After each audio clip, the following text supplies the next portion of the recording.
scholars and teachers and lovers of philosophy to be connected with the virtual program sponsored by Indian Council of Philosophical Research to conduct ICPR National Webinar Series. We offer a hearty gratitude to Indian Council of Philosophical Research, New Delhi, to sponsor us to conduct such a great webinar series during the pandemic. You know, ICPR has been supporting the educational institutions like us to conduct different kinds of webinars throughout the year for the noble cause of students and for the noble cause of philosophical reflection among the scholars of philosophy.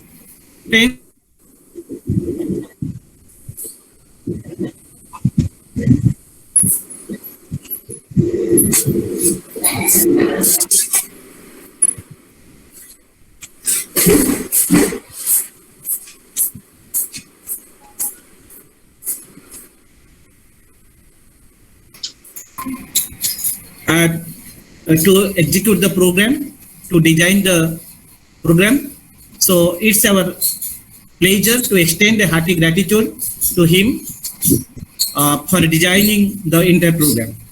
Friends, this is the second day of National Webinar Series where we have invited Professor Dr. Sachindra Rao, sir, the former Associate Professor, Ramadevi Autonomous College, and former Registrar, Utkala University of Culture. Today, he will chair the session and conduct the entire program. Today, we have invited Mr. Pramod Kumar Das, HOD Philosophy, Noyagada Autonomous College, Noyagada, Odisha, and the other speaker of today's webinar is Dr. Kalyani Sarangi, the faculty member of philosophy, Kamala Nehru Women's College, Bhubaneswar. On behalf of the department, welcome the chairperson and the speakers to the webinar. Once again, I also welcome all the viewers across the country to be connected with us. Now we have to move to the welcome song. The mark of welcoming to the guests, the participants, and it's also a mark of patriotic feeling among us. We have to be silent to listen to the program and feel patriotism in our heart.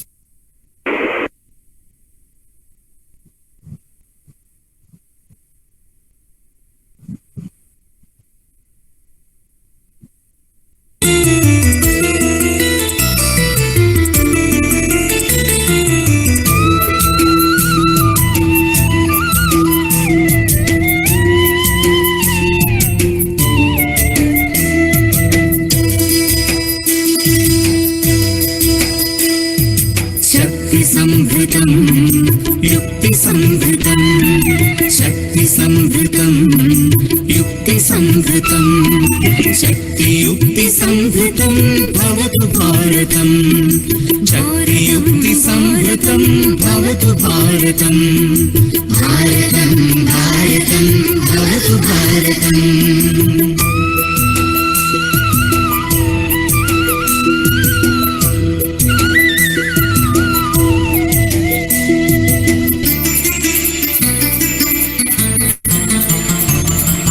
शस्त्रधारकं शास्त्रधारकं शस्त्रधारकं शास्त्रधारकं शस्त्रशास्त्रधारकं भवतु भारतं शस्त्रशास्त्रधारकं भवतु भारतं भारतं भारतं भवतु भारतम्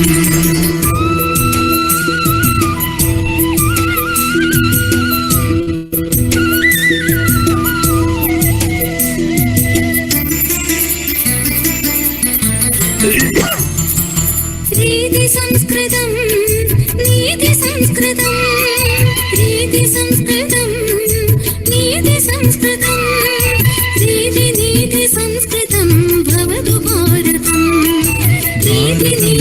भारतं भवतु भारतं भारतं भारतं भवतु भारतम्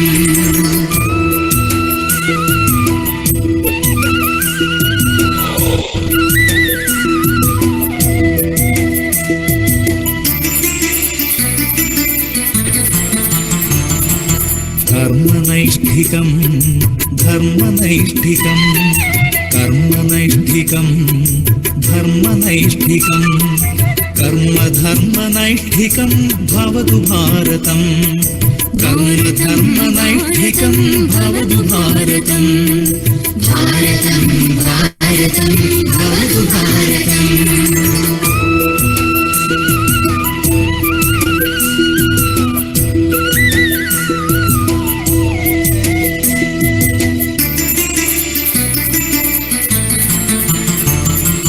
भक्तिसाधकं मुक्तिसाधकं भक्तिसाधकं मुक्तिसाधकं भक्तिमुक्तिसाधकं भवतु भारतं भक्तिमुक्तिसाधकं भवतु भारतं भारतं भारतं भवतु भारतं भारतं भारतं भवतु भारतम् भारतं भारतं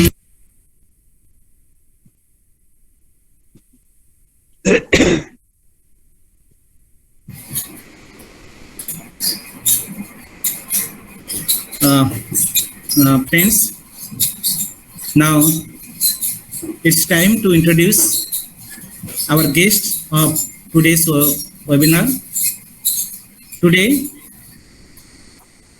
Dr. Sachindra Rao, former Associate Professor, Ramadevi Autonomous College, and former Registrar, Utkal University of Culture, Bhubaneswar, will chair the session. Let me introduce his academic journey. Dr. Sachindra Rao sir served in different government colleges of Odisha from 1982 to 2014. He had his MA, MPhil, MA from Utkal University in 1980, MPhil from University of Pune in 1992, and he did his PhD on some reflections on Kant's philosophy of mathematics under the supervision of R. Sundararajan in Jadavpur University. Sir has also had his thesis. It was the MPhil thesis. Sir had his PhD thesis on the structure of scientific knowledge, theories of Kant and neo-Kantians under the supervision of Professor Banerjee. Dr. Sachindra Rao sir has published more than 30 articles in different national and international journals.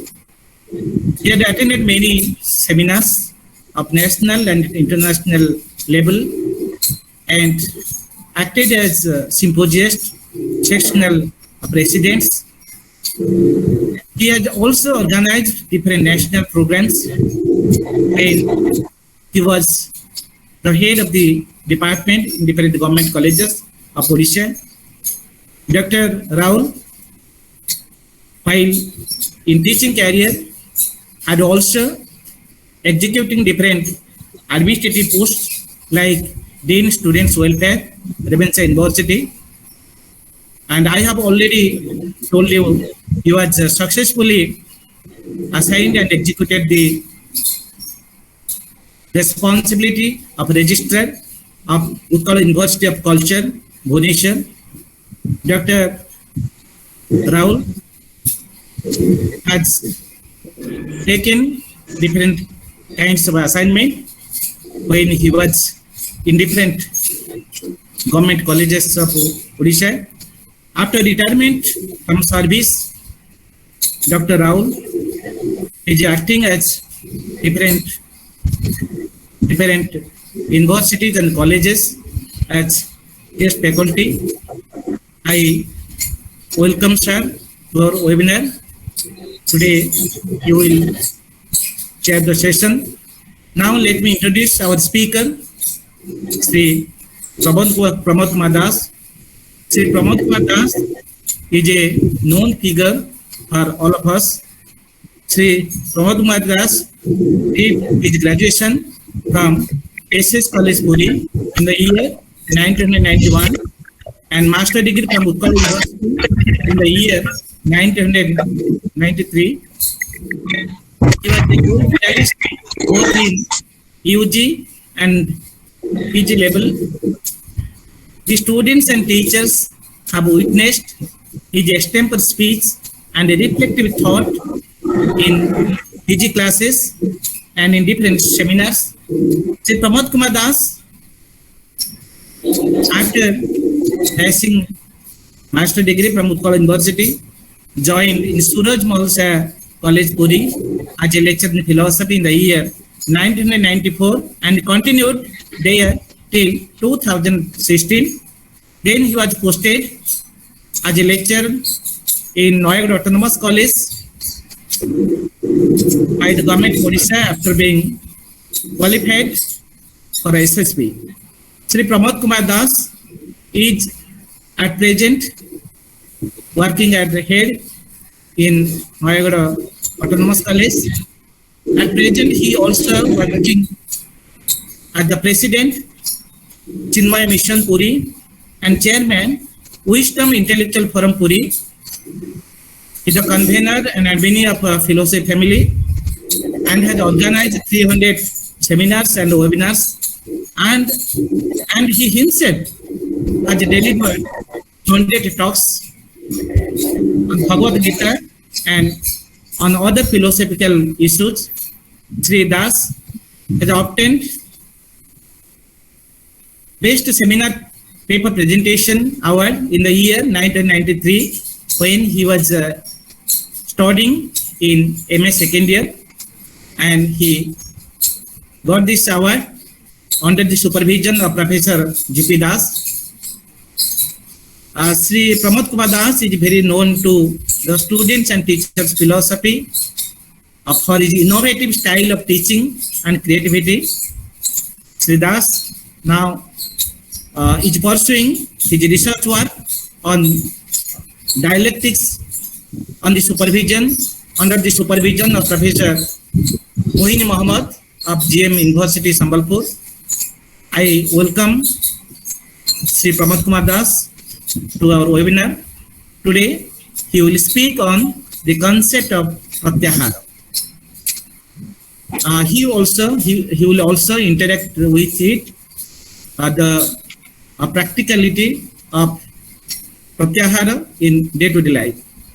Let me introduce our second speaker of today's program. Dr. Kalyani Sarangi is our other speaker. Dr. Kalyani Sarangi has been working as an assistant professor of philosophy in the Department of Philosophy, Kamala Nehru Women's College, BBSR, since 2018.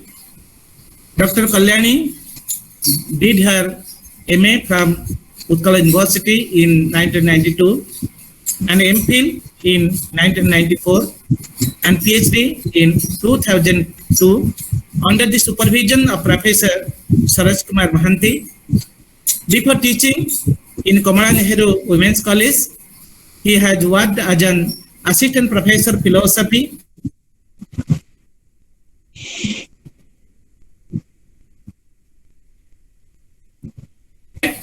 She was the assistant professor of philosophy in his university, Sri University, Cuttack. He was also working as a reader in Utkal University in the PG Department of Philosophy. And initially, she had worked in Hindustan Aeronautic College, Government of India, in the Department of Philosophy for more than 12 years. She had a teaching experience of more than 2 decades, both in teaching the graduate and postgraduate students. Besides teaching a career, Dr. Kalyan Sarangi is also a man of creativity. She was actively involved in different creative programs. To her credits, she has written a number of Odia stories which have been published in different newspapers and journals of our state. She has also presented talks in different episodes organized by Prarthana TV in the name Gurave Namaha. And she was speaking at that time on the philosophy of Buddha, Jaina, and other philosophers, and try to popularize philosophy through the TV programs. She has been associated with AOPA, IPC, and contributed a number of articles, and also acted as a symposiast in different state level and national forums. She is an active coordinator in the Kamala Nehru Women's College. Recently, last year, he had organized an ICPR sponsored program. She successfully organized that program. Her commitment in philosophy and law for students, thirst for creativity, are really praiseworthy. I welcome Madam Sarangi to our webinar. Today, she will speak on the ethics of Charvaka and its relevance in present life. With this, I request the chairperson of today's program, Professor Dr. Sachin Raul sir, to chair the session. Sir, pranam sir. Sir, pranam.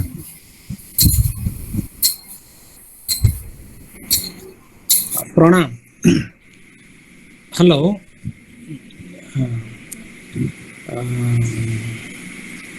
Thank you, Professor Kailash. At the outset, my due respect to the principal madam, who is the head of the institution, and by whose mentorship all these activities are going on. My due respect to many of my elder brothers, including Professor Durgamadhav Praharaj, Professor Dhaneshwar Sahu, and many others. With my due respect to them, and my colleagues are there from Odaspur Autonomous College, many of my students and participants present. So I am thankful to Professor Maharana and the Department of Philosophy of Balugan College for giving me this opportunity to preside over this academic session. So we are given stipulated time, and there are 2 paper readers, and I welcome both of them.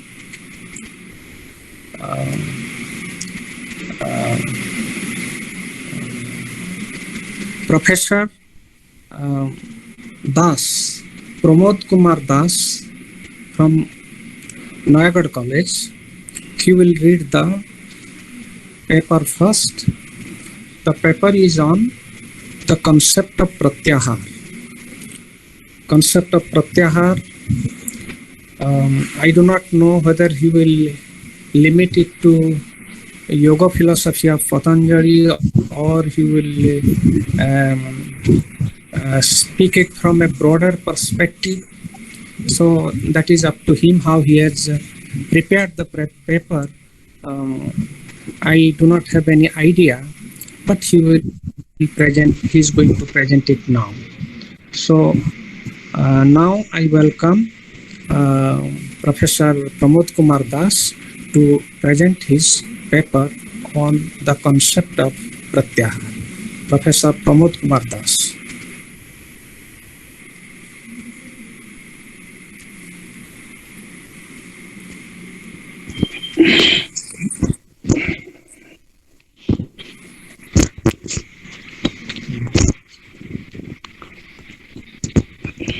Respected Chairperson of the session, Dr. Sachindra Rao sir.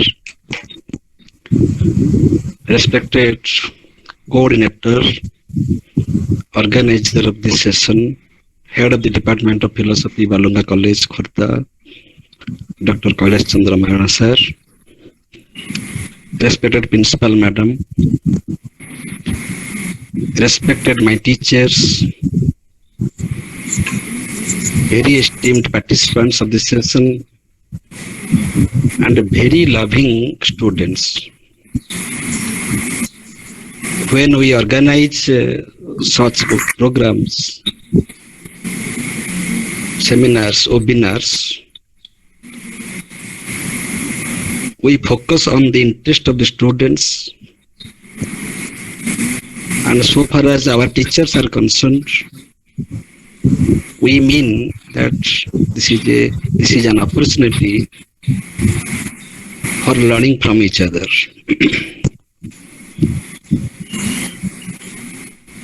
As Professor Sachindra Rao sir said that whether I shall limit my talk to Patanjali Yoga or I shall speak from a broader perspective, I am going with the second option. Though I shall speak on Patanjali Yoga, I shall refer to that, but we shall discuss how this concept is very practical in our practical life.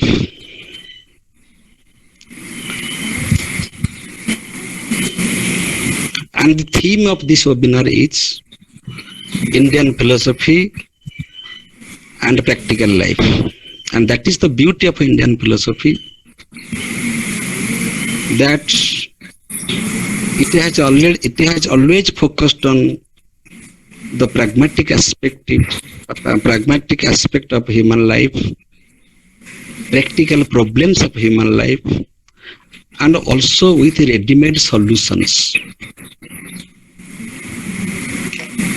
Another beauty of Indian philosophy is that it discusses each and every concept, and it gives maximum scope for discussing any concept from different perspectives. We may call it as the dialectic approach.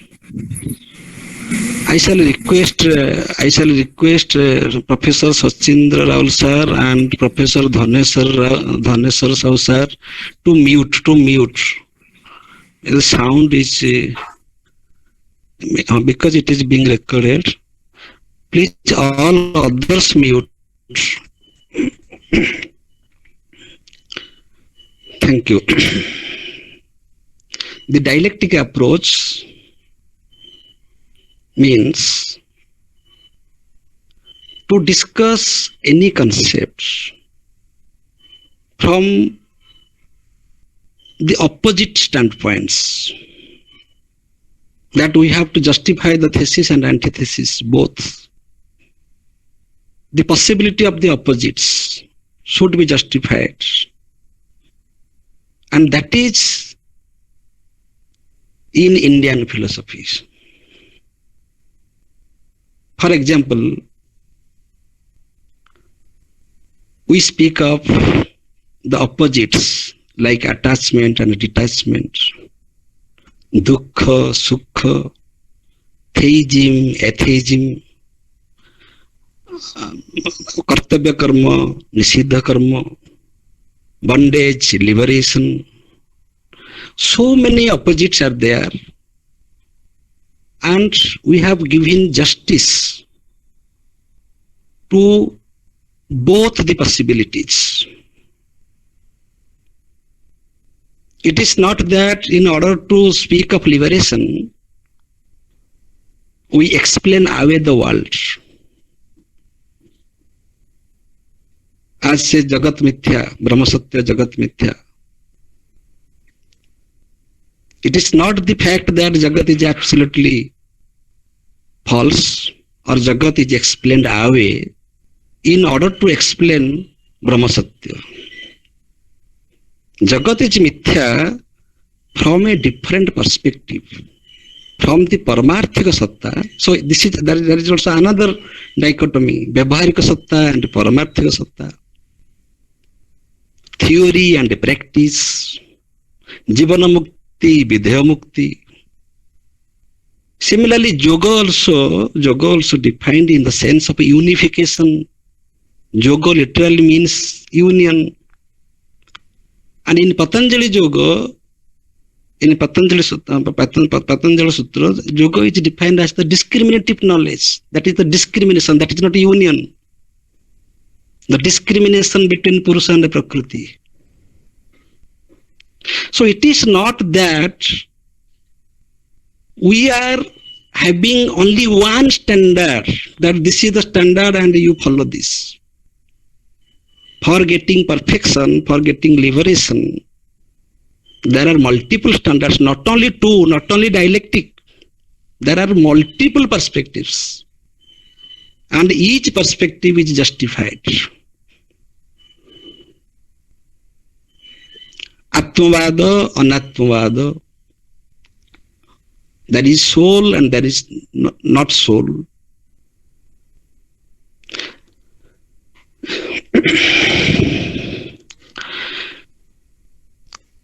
Again, there are some words which appear to be negative, but they carry the positive meaning. For example, when we are going to discuss about Pratyahara in the Patanjali Yoga, that comes in the fifth limb, fifth step, that is not the first step, and that is also not the last step. The practice of a Pratyahara comes after Jama, Niyama, Asana, Pranayam. So this is the fifth step. And after Pratyahara, the Antaranga sadhana that starts, that is Dharana, Dhyana and Samadhi. But when we start from a Jama, that is the control of the senses. All these 5 points of a Jama, 5 aspects of a controlling, 5 controls, that is Satya, Asteya, Brahmacharya, Aparigraha, all these can be discussed in the sense of Pratyahara. Abstention. Satya means, Satya can be defined in the sense of abstention from falsehood. Asteya, the very word Asteya means non-stealing. Non-stealing. Don't steal. Aparigraha, non-possession. Brahmacharya, that is restention from passion, lust.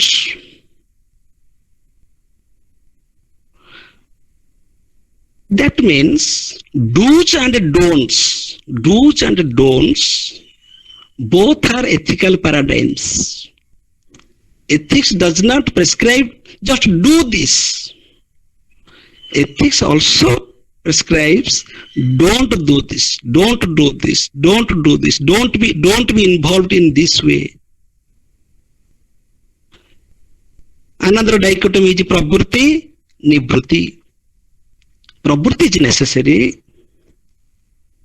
and nivritti is also necessary. Therefore, Charvak philosophy is necessary. Charvak philosophy is necessary.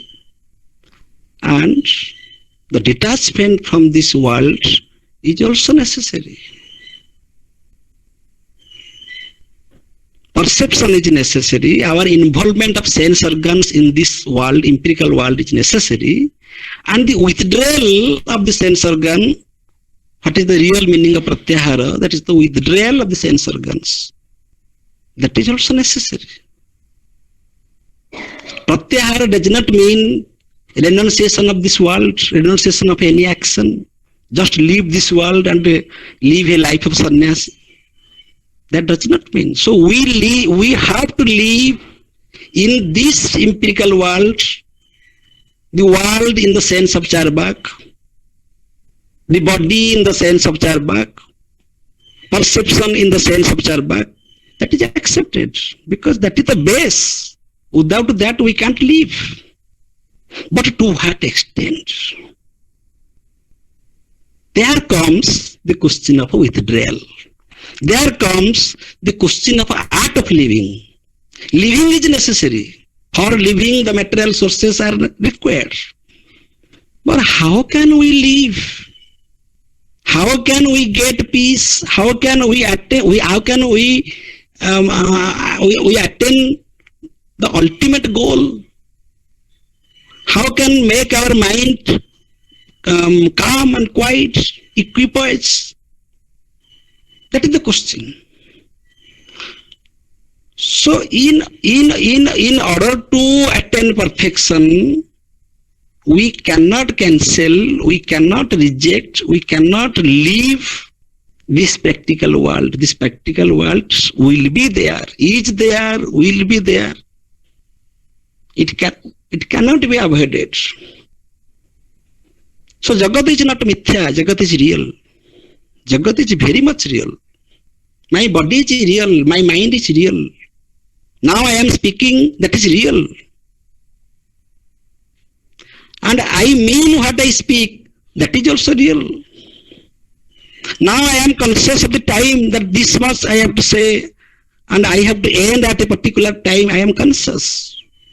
So it is not imagination. I am not dreaming now. But in spite of that awareness, I am conscious that I have to withdraw when my time will be over. I have to withdraw myself from the unnecessary talkings, from the unnecessary topics.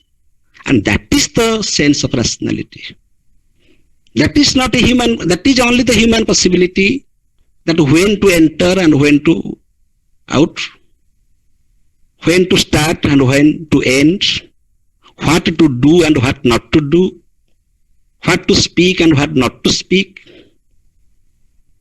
That means animals have sense organs and we also have sense organs. They are involved in ahara, nidra, bhaya, maithuna, all these physical, biological activities, which are very much necessary for our survival. They do and we do. But they do it by their instincts. We also do by our instincts, but we understand that it is instinctive. They don't understand that it is instinctive.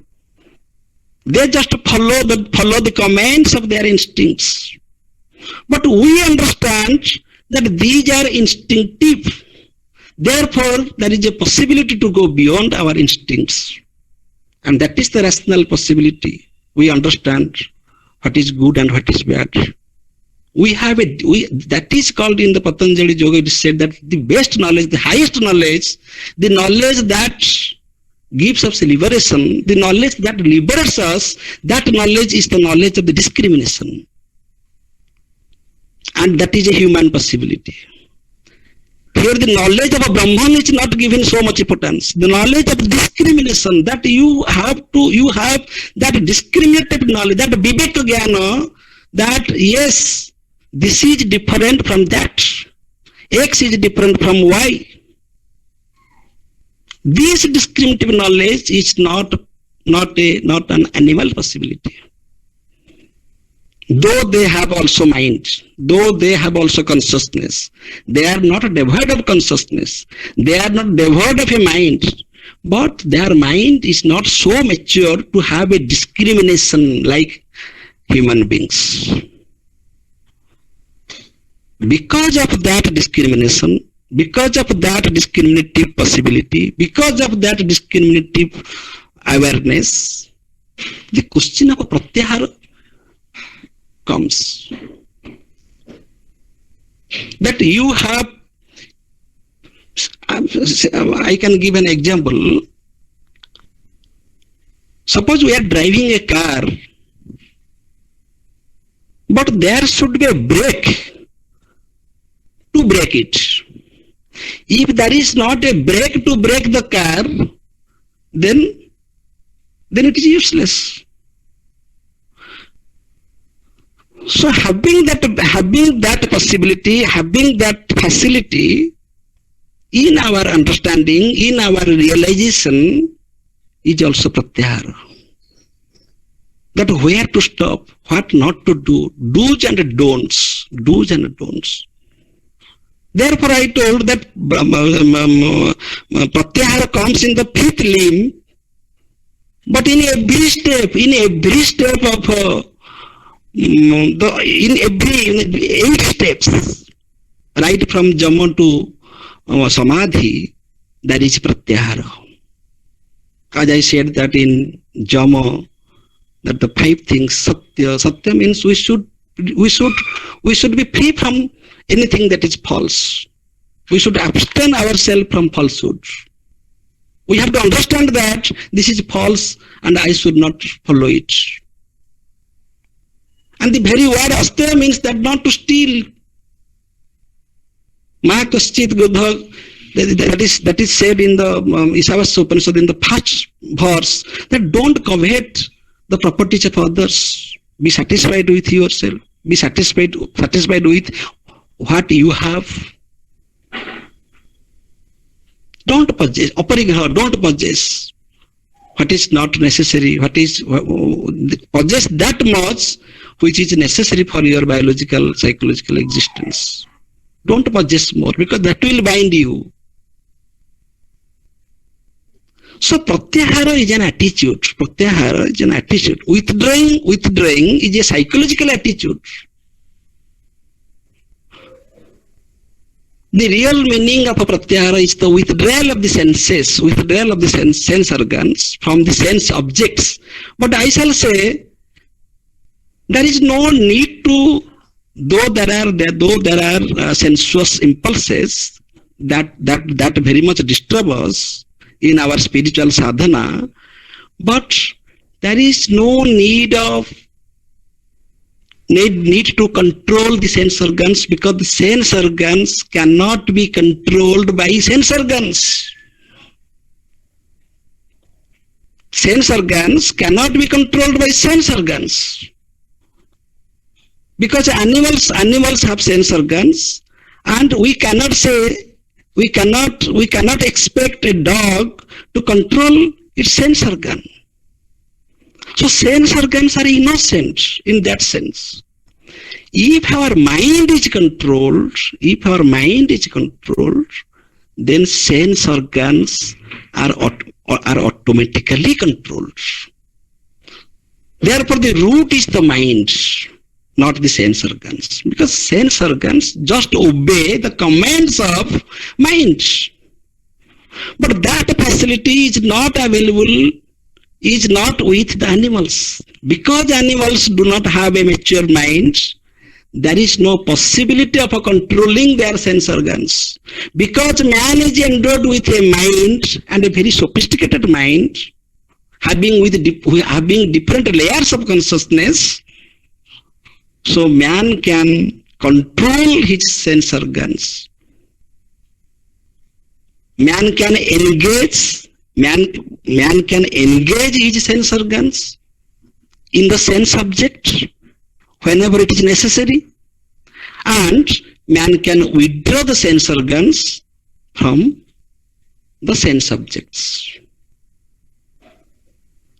But the withdrawal of the sense organs is not only pratyahara, mind also should withdraw mind from mind. That means mind should withdraw itself from the unnecessary thoughts.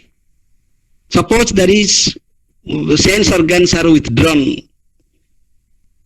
and I am with my mind, but my mind has also free autonomy.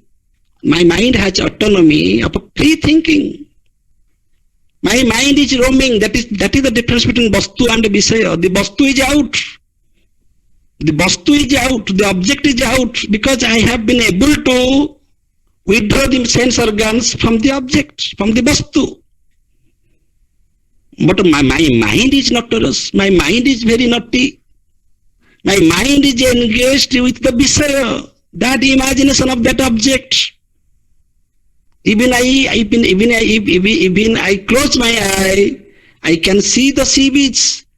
I can see everything what I was seeing with my sense organs. Even I am trapped by, my mind is trapped by philosophy, different views, different isms. And human beings are so peculiar people, peculiar creatures. They live their whole life with a single ism, theism or atheism, so any ism. They live the whole life. So if our mind is trapped by any ism, any thought, any view, any way, having with any conviction, that is also a trapping. Mind should be free from the parts. Parts means the fragments of thoughts. Thoughts are fragments. Thoughts are coming and going. They are the products of the mind.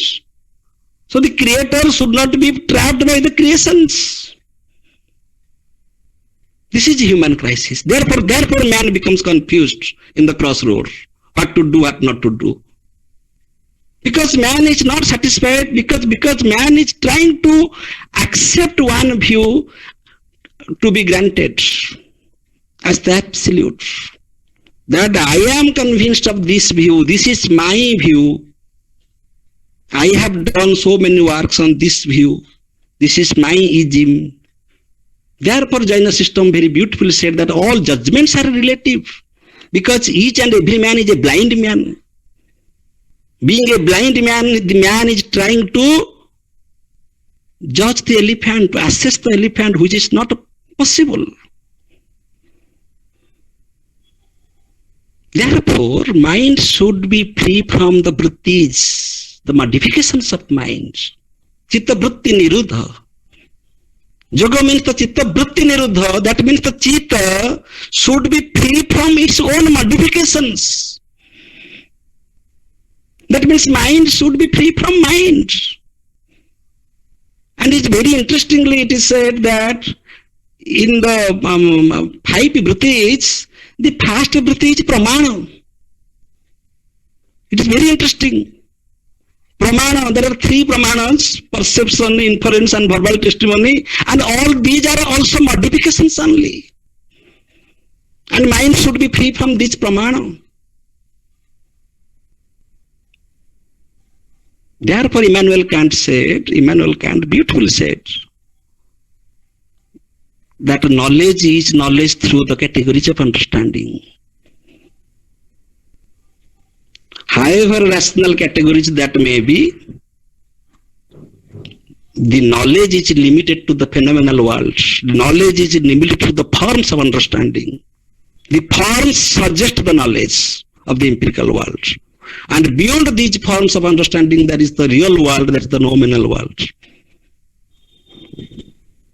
Similarly, in the yoga system, it is said that whatever we know and whatever we claim to be the right cognition, pramana, perception, inference or verbal testimony, and we call it pramana or the right cognition, that very right cognition is also a bruti.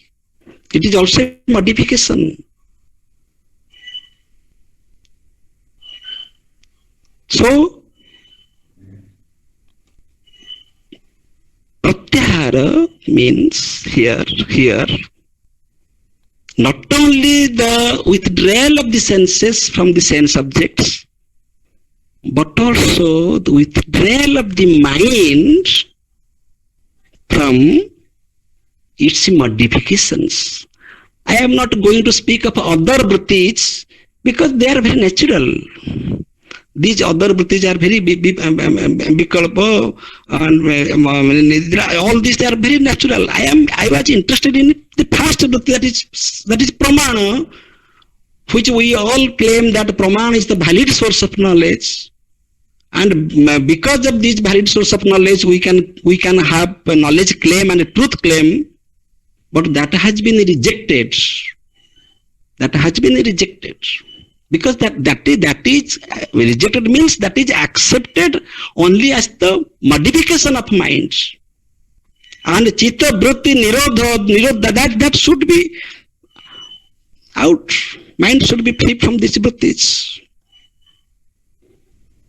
And there are 4 states of mind.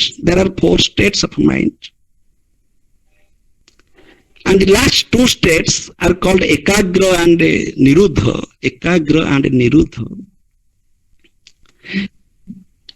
Kipta, mudha, vikipta, ekagra and niruddha. Kipta, it is understood. It is a restless mind. Mudha is the torpid mind. Vikipta, that is the distracted mind, and these 3 minds are not conducive for yoga. But the interesting point is that now the other 2, the ekagra and niruddha, here we have to see ekagra, that is the concentrative mind, is also not the highest state. Because even in the concentration, even in ekagra, that is the consciousness of the object. Therefore, niruddha, that is also another sense of pratyahara. Niruddha, that means the mind should be free from all types of modifications, external, outer interferences. That is niruddha. So here also comes that even in the last state, the finest, the subtlest form of a consciousness is possible only by pratyahara, that is niruddha, not by ekagra. Because the moment we try to concentrate on something, there is concentration on that object, therefore there is consciousness. Therefore, in samadhi is also in all these 7 steps. In all these 7 steps, somehow there is consciousness of the object. But samadhi is the state, even that consciousness is out. Many people will challenge that is it possible that can there be any state without consciousness?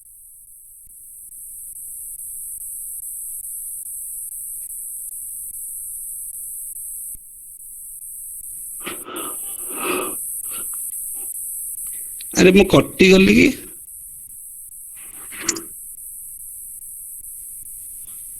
okay.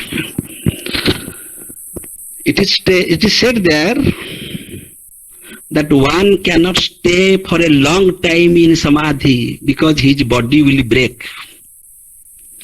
Samadhi, if anybody attains that state without consciousness, that he cannot stay for a long time or few times, and after that the body cannot accommodate him. The body will break. It is there in the Siddhi Sarma book I have read. The page number 170 and 71. The last paragraph. I was surprised to know this. How is it possible? But then I came to know, yes, it is possible for a few minutes. That means wherever we are alive, we are with this empirical world. That is the interference, that is the role of consciousness, and the consciousness of object is there. Therefore, the discrimination of Purusha and Prakriti is the highest knowledge. Wrongly, Purusha is the wrong identification. What is bondage? The wrong identification is the bondage. The proper identification is liberation. That is Sankhya system. Sankhya Yoga says the bondage means only the wrong identification. That I am Prakriti, I am body, I am mind, I am intellect, I am ego, I am this form, I am this designation, I am this empirical world, I am this family, I am my family. These are the wrong identifications, and this wrong identification is nothing but bondage. And its opposite, the right knowledge of the discrimination, the moment I came to know that I am not this, not this, not this, not this, not this, niti, in Advaita system. Niti, not this, not this, not this, not this. I am not this. So there are two possibilities of our knowledge. To have the knowledge of identification, that the individual soul is identified with the Supreme Soul. That is one meaning of yoga. And the other meaning is that at least one should understand that the Supreme Self is not this. Either way. And it may mean the same thing. The individual self, Jivatma, is identified with the Supreme Self. This is the yoga. In the literal meaning, it is the union of these two. And the other meaning is that the Supreme Self is discriminated from this means any product of Prakriti. Any product of Prakriti. Be it Mahat, be it Ahankara, be it Mana, be it sense organs, be it Tanmatras, be it everything. It is discriminated from, the self is discriminated from the not self. So this is also another sense of pratyahara in epistemology. We have to know that with which I should be identified and with which I should not be identified. Should I be identified with the not self? Because I am the very self. So I have to withdraw myself from my false identifications. But that does not mean we have to leave this world. Leave means we have to reject this world. We have to go to the Himalayas and we should live there. No, this very world will be there. The very world will be there. There the Charvak philosophy is accepted. The world will be there. And the very material world will be there. My sense organs will function with me very actively. And the sensuous impulses will be there. Sensuous appetites will be there, and they are very natural. We can't avoid them. But we and I should remain absent in all these things. The world is there, but I am absent. Sense organs are there, but I am absent. Sensuous impulses are there, but I should remain absent. So the art of remaining absent, the art of culturing the sense of withdrawal, that is yoga, that is pratyahara, that is the main technique, and that is taught in every step of Patanjali yoga. There are 8 steps, and that is in epistemology, in knowledge also.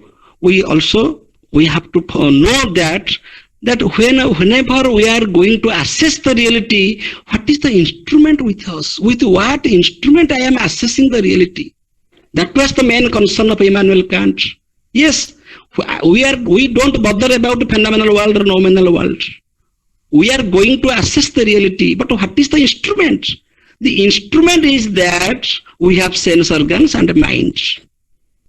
But the limitation of our sense organs is space and time, and the mind is the forms of understanding. Beyond that, we don't have any access. So reality is assessed by these forms. Therefore, the moment we know, the moment we want to go beyond this phenomenal world, the moment we want to realize the Supreme Self, we cannot take the help of these instruments. That is also a sense of pratyahara. Because if I want to know the Supreme Self, I need self-realization, and self-realization is not possible through any sense organs. It is not possible through the modifications of mind. It is not possible through any pramana. It is not possible through the forms of understanding. It is even not possible through teachers, scriptures, anything else. That is only possible through my self-realization, and it is not debatable. If anybody will debate about it, I should remain silent, and every seeker should remain silent, because it is not debatable, because it is not transferable, because it is not, it cannot be communicated to one to another. It is a personal experience. If there will be any debate, then we are satisfied with the Kantian knowledge, the empirical knowledge, the science, philosophy, religion, literature, everything that we have, we are satisfied with that. But so far as the realization of the ultimate truth, I shall speak only 5 minutes. My time is going to over. If we want to know the ultimate truth, and that is the real purpose of yoga, to have to know the ultimate truth, then we cannot know that through these empirical modes of knowing, neither through sense organs, nor through the modifications of mind, and the best modification of mind, that is pramana. So through any pramana, we cannot know the ultimate reality. Then the question comes that the ultimate reality is indescribable. Yes, it is indescribable, because it cannot be described by the human sources of knowing. Man is not the measure of the reality. Man is not the measure of all assessments. If man measures any assessment, that is a human assessment. But human assessment is not the assessment of the reality. So whatever we speak about the relative world. Whatever we speak of the empirical world. So the point is,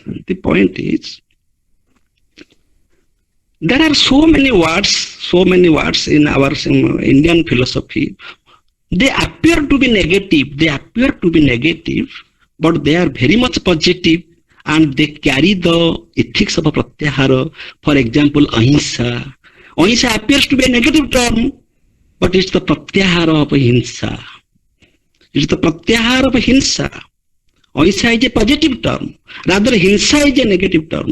But it appears that ahimsa is a negative term. Asteya is a positive term. It is the pratyahara from stealing. Aparigraha is a positive term. It is the pratyahara from parigraha. Similarly, niskama. Niskama is a positive term. It is the pratyahara of sakama. It is the pratyahara of sakama.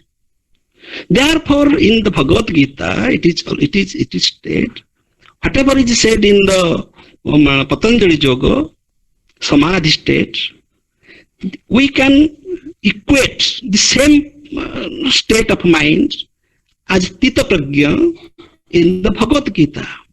When Sthita Prajna means the prajna, the knowledge of the neutrality, the knowledge, the perfect knowledge. If we understand that this is the phenomenal, this is phenomenal, and this is nominal, this is relativity, and this is absolute, this is describable, and this is indescribable.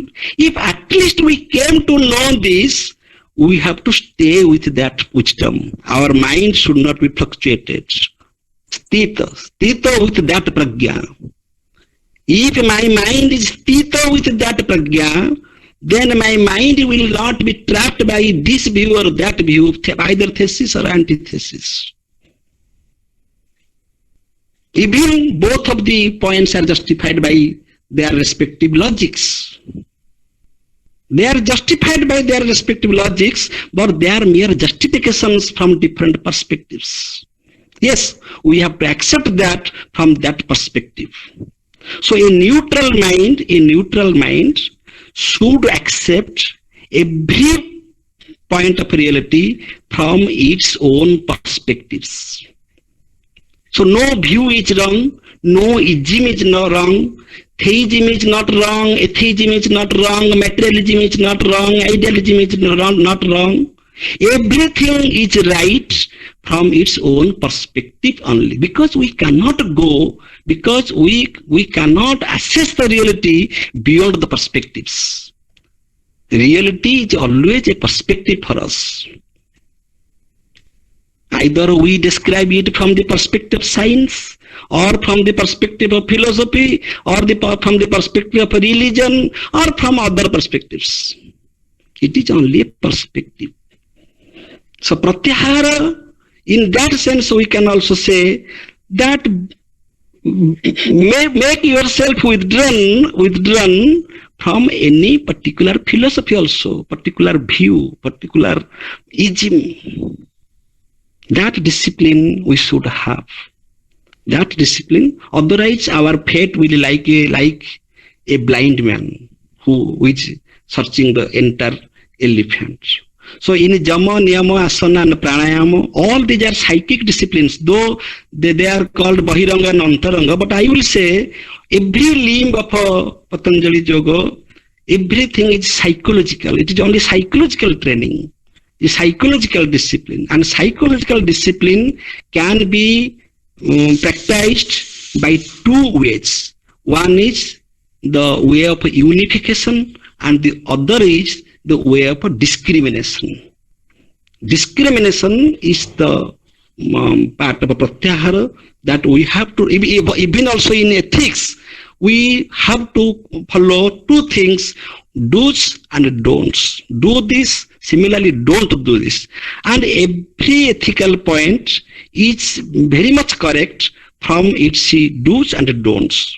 Similarly, I have given many examples.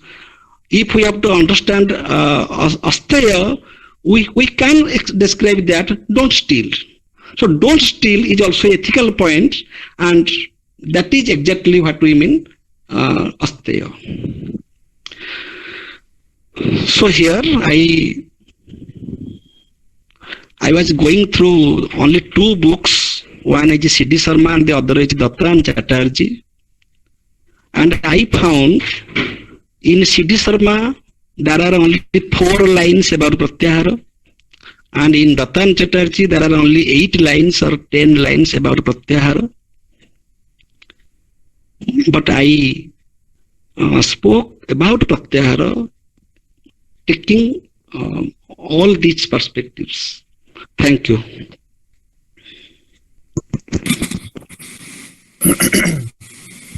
Well, hello. Sir, audible hochi. Sir, it is audible, sir. Sir, continue, sir. Yes. Continue, sir. Well, Professor Pramod Das deliberation has highlighted many good points. He started with the concept of dialectic. As we know, dialectic is a method of development of our philosophical enterprise. So in Indian philosophy, we have also concepts and their opposites, and there are many opposite concepts, like as he has pointed out. So all those opposites can be put into the form of thesis and antithesis. As he is working on dialectic, he is probably trying to put those concepts into dialectic method, and he is trying to show the development of philosophical thoughts. Secondly, he has rightly broadened the concept of pratyahar. Pratyahar comes as the fifth step in yoga system. But pratyahar, as he has pointed out, extended to yama niyama up to samadhi. Everywhere there is a notion of receding back in the yogic practice of the system. That is one thing. But one problem comes to my mind. It is not only my problem, it may be his problem also. The very concept of pratyahar, if we speak it to any ordinary person, will create a negative attitude towards life. So in every natural flow of life, we are prompted by the system that you go back, that you go back, that you go back. So how can we make a compromise?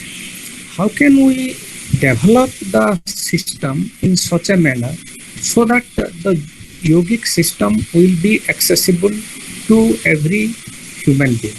So even if it is a type of negative, but that negative approach, someone will accept it gladly, because by that way one will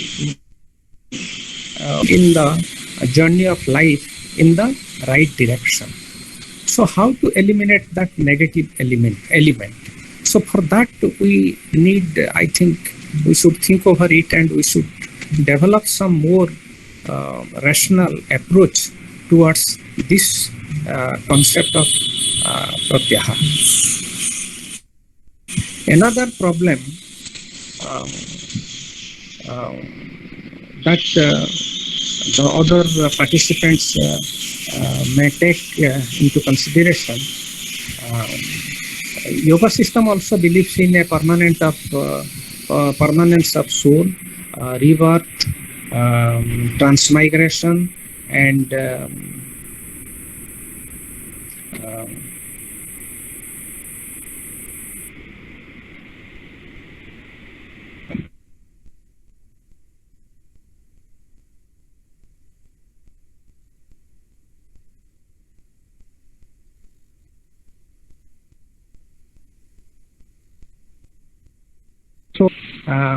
system. We are trying to discriminate between the phenomenal self and the noumenal self. Our ultimate problem is to make a discrimination between these two selves, and we have to reach that pure state of consciousness. We may call it a noumenal state of consciousness. So if that is the case, then all these concepts, rebirth, transmigration, and permanence of soul, and existence of God, how can these concepts be accommodated in this system of yoga philosophy? So anyway, this is not my problem. This may be the problem of many other participants and the paper reader himself. And now, anyway, Professor Das has presented systematically his thoughts, and he has pointed out, highlighted many important concepts in yoga system. So now the paper is for discussion. I think it will be better if the participants switch on their phone and ask the question directly, and Professor Das is very much present there to counter your questions. So now I welcome questions from the participants.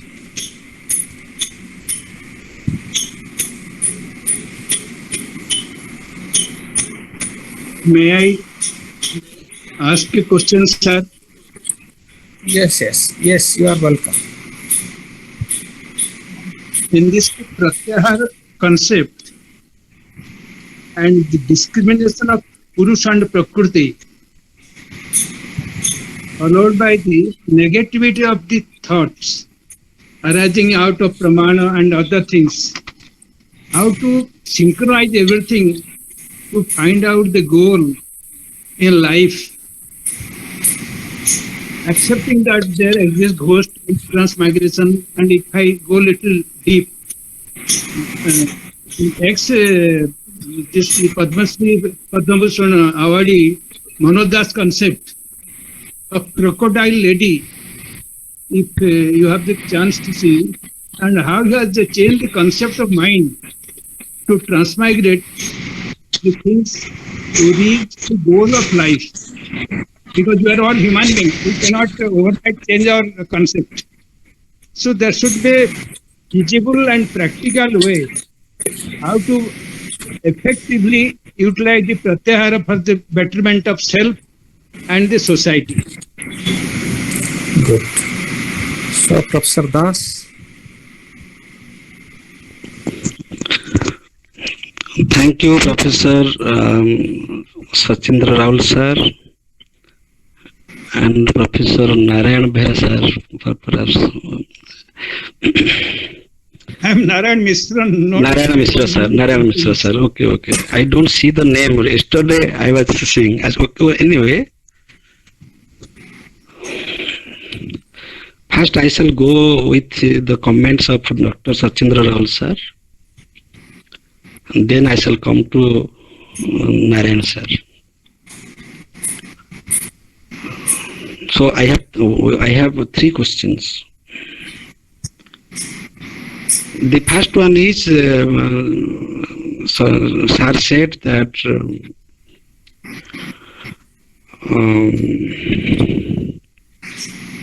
no, I am forgetting. I remember the second question. It has a negative approach to life. Okay. So Negative. how to reconcile? How to live in a better way? Yes. I forgot to speak about that. That was the real conclusion of my talk. How can we negotiate this negativity?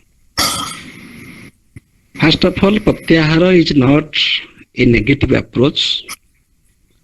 Pratyahara is a positive approach. Second thing is, the attachment and detachment both can be negotiated, has been negotiated in the first verse of Isavasya Upanishad in a very simple prescription for all of us, that is Tena Tektena Bhunjitha. Bhunjitha means to enjoy, to be attached. Therefore I told Charvaka Darshana is not a problem for us. We cannot leave this world away. This world will be very much with us. But we have to change our minds. We can change. Animals can't change because we can change, because the changing of mind is the human possibility. We can experience the different, and we experience different levels of consciousness. So we don't explain our attachment. For that is tena tektena vanjita. We have to be attached with the sense of a detachment. So the choice is ours. Whether we shall be attached with the sense of attachment, as Charvak philosophy says, or we shall be attached with the sense of a detachment, as Isavasya Upanishad says. This is our choice. Therefore, there are different types of people, depending upon their attitudes. And the second question was, there is rebirth, there is salvation, there is migration, transmigration of soul. But Indian philosophy is so practical, so pragmatic. Better,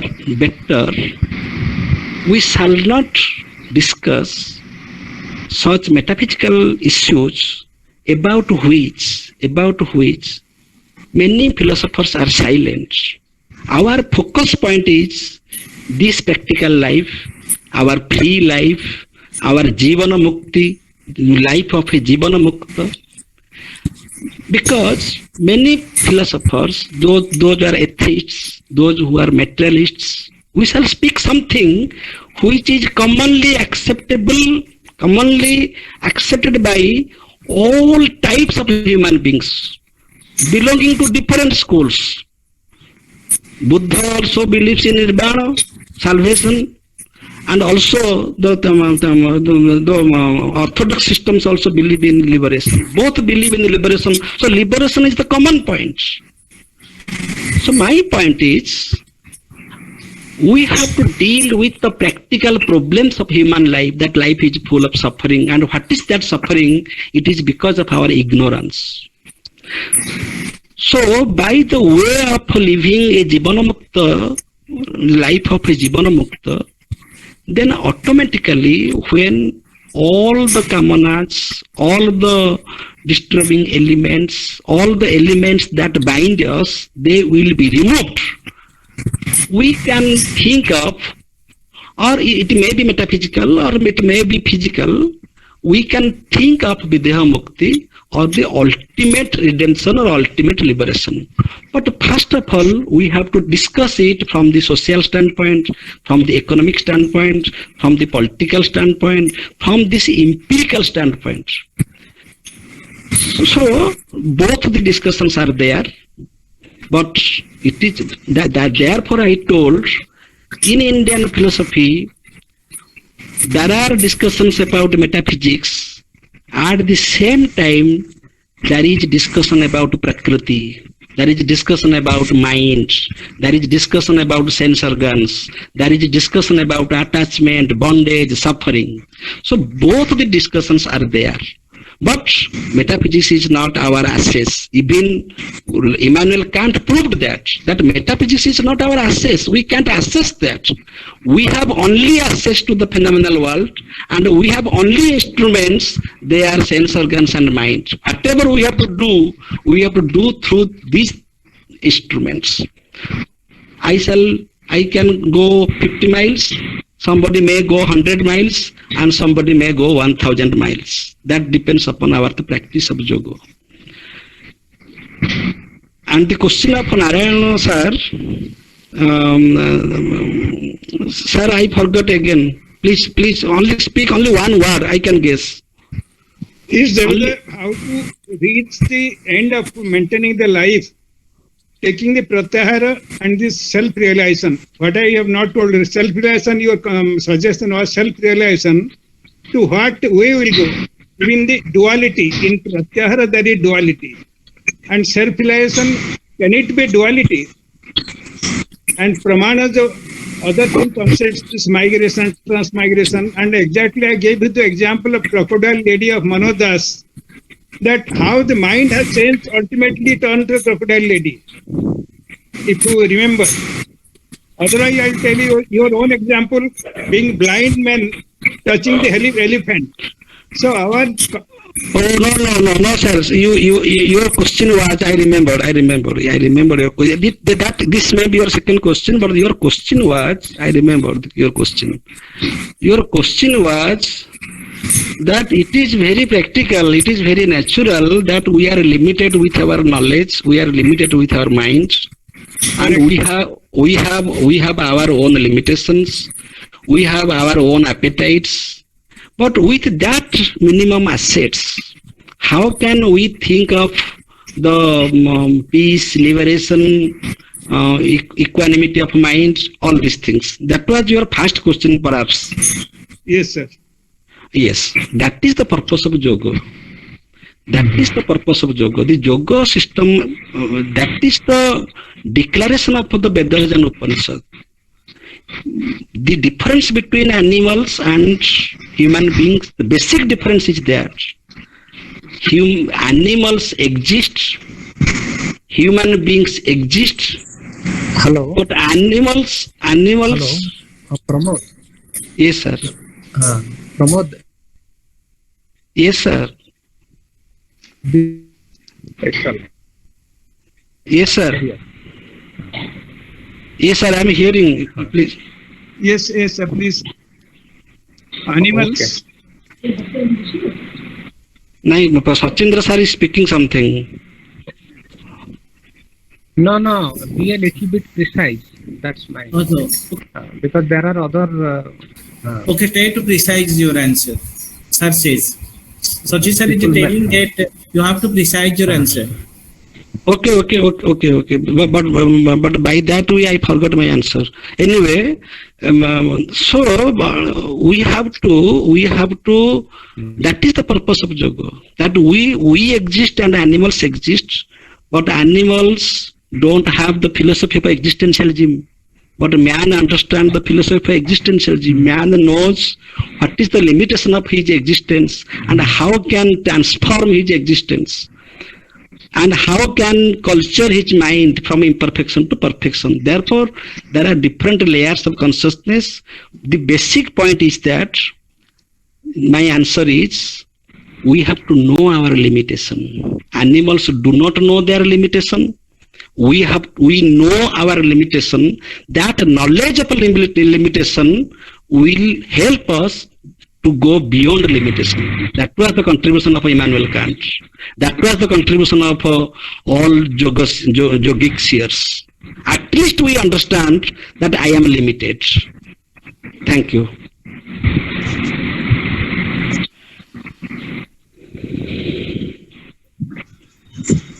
If somebody interested to ask some question, so I welcome Dhaneshwar sir to speak a few words. Thank you, my friends. Am I audible? Yes, you are right. I thank Pramod Babu very nicely presenting his views and elucidating his understanding of Pratyahara. But in philosophy, when we reflect upon a question, so many other questions will come to our mind. In one sense, Pratyahara may mean abstention, withdrawal, but he has given a meaning, tried to give a meaning that Pratyahara has a wider positive perspective also. Then he said everything can be understood from one perspective. If that will be accepted, some problem I think will arise that from different perspectives a concept can be elucidated, but there should be a universal standard to come to a truth. Unless we accept the idea that it is a reason, or in some cases it may be our empirical experience to the standard, unless we take some standard to be the guiding principle, perhaps we cannot resolve all our problems or all our contradictions.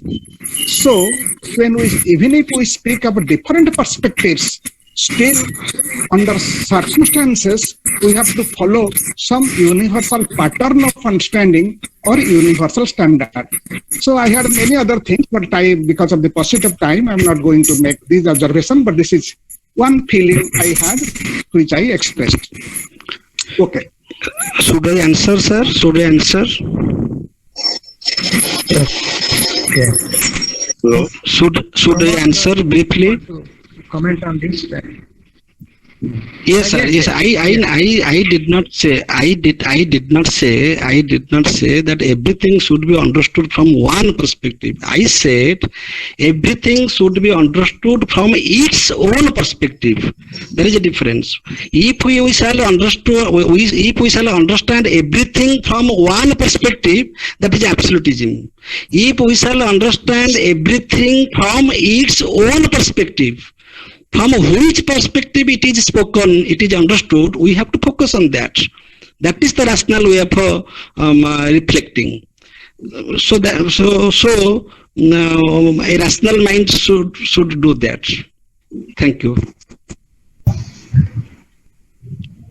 Sachi Babu. Hello. Sachi Babu. हाँ sir college sir कौन तो sir college sir प्रणाम sir हाँ Yes, you speak. I can hear you. एक minute हाँ. So I actually don't have a very I just want a clarification and I must congratulate Pramod Babu for his a very extempore speech, for very nicely and lucidly he has said and elaborated all the points. I have a technical problem. The technical problem is Pratyahar is mainly supposed to mean withdrawal of the senses. But as we understand, the most acceptable definition of what is mental and what is consciousness is always consciousness of. That is according to the intentionality theory of mind and mentality. That's a phenomenologist will say, and it is a well accepted theory right now. So in how the yogic philosophy will react to such a position that if consciousness is always consciousness of, and by whatever we call mental is having a towardsness, how can we be independent of sensations and withdraw our senses so that how can they answer to such a question from yogic philosophy point of view? Because the main point of Pratyahar that it is a withdrawal of the senses. In what sense then we have to justify our concept of consciousness and concept of state of mind? That is what I want a clarification actually. This is a very profound topic. Thank you. Yes, sir. Thank you. It is really a question, very good question. Thank you.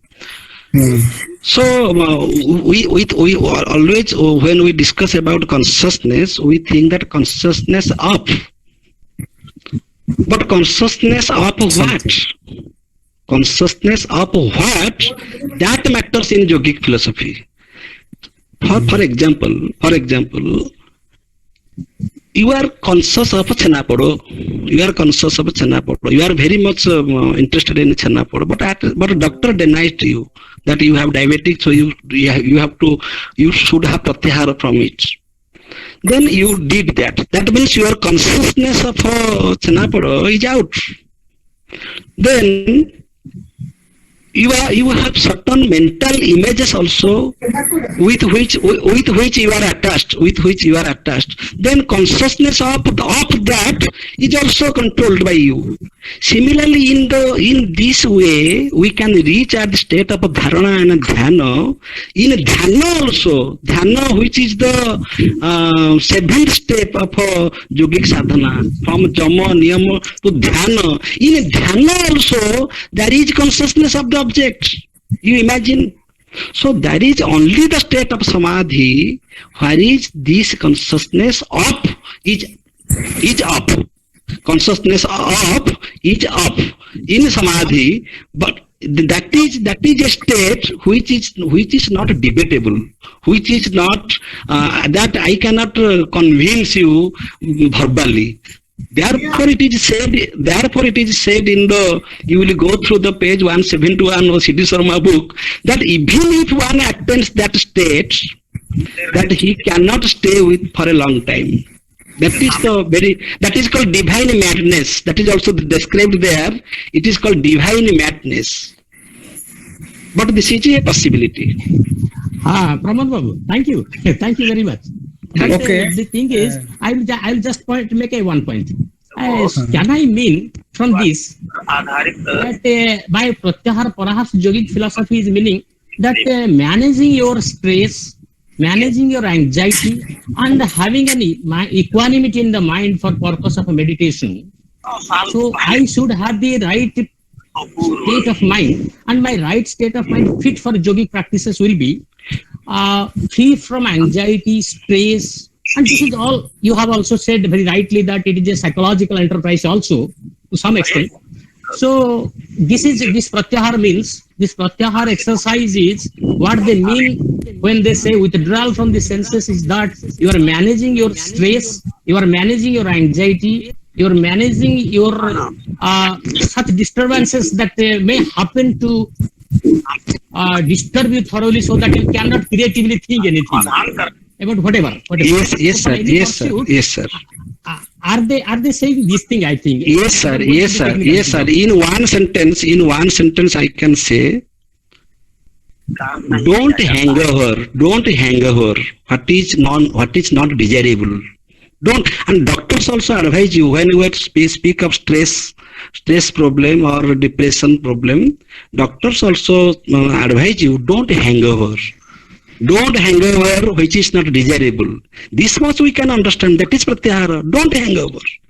Arjuna, the problem of Arjuna was that Arjuna hanged over the past memories that they were my brothers. I shall not fight with them. And the future imagination, what will be the result of my war? I don't need this kingdom at the cost of the bloodshed. Don't hang over your past and the present.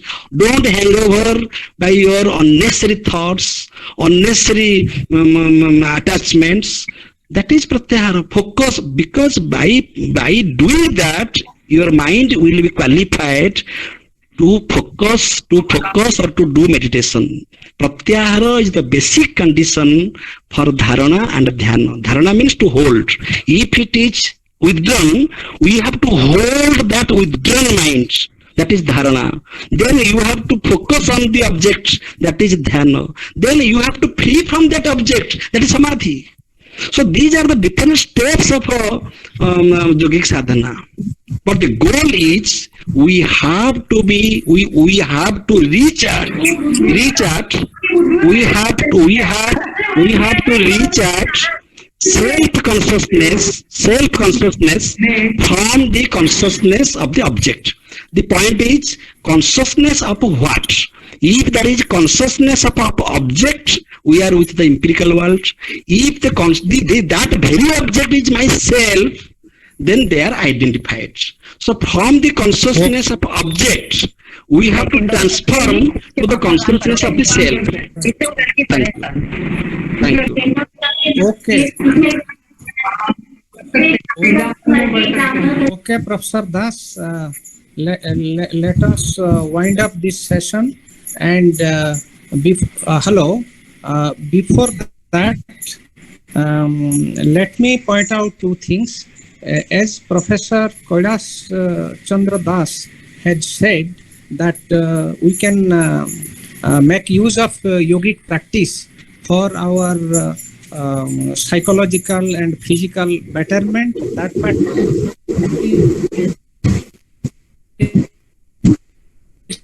every point of consciousness is associated